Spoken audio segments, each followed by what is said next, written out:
Welcome to Life Words Day by Day. We're studying 1 Corinthians 13, and we've finally come to the last portion of chapter 13 where the eternality of love is presented to us. Listen to what it says.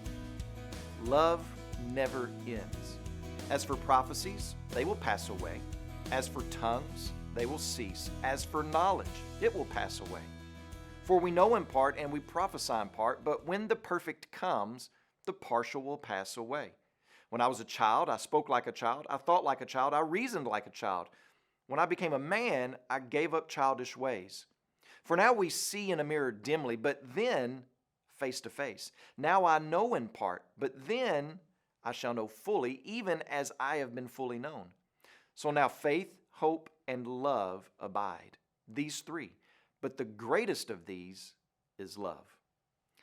So let's not lose sight of this as we walk through this passage. The emphasis here is on the eternality of love over the gifts given to the church. Paul mentions three gifts: prophecy, knowledge, and tongues. And the main point is that there's coming a time when those will not be necessary anymore, and yet love will still reign.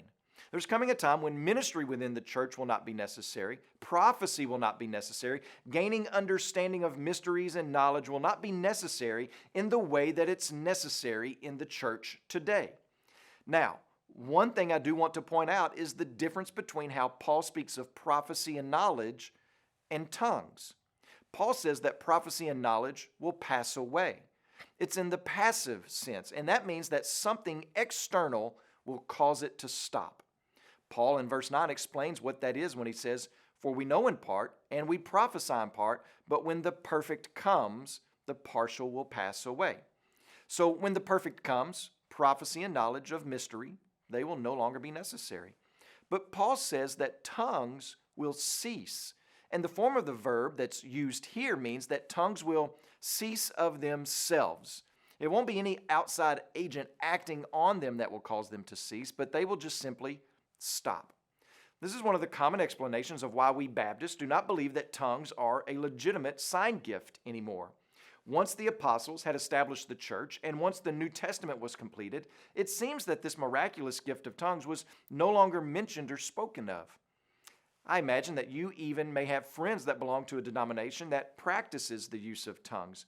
Well, what do we do with that? Well, we can have our disagreements about it and still get along. What I cannot get along with is, however, the insistence that tongues are necessary for salvation, which is a common doctrine in some of those different types of denominations. Now, I think we've chased that rabbit far enough for today, but I don't want you to miss the point of the passage. Gifts are not eternal, but love is. When the perfect comes, all the gifts will no longer be necessary. So what is the perfect? The perfect is the future reign of Christ and the end of present-day history, when God's purposes for this earth are completely fulfilled. When that time comes, there's no turning back to the temporary nature of things.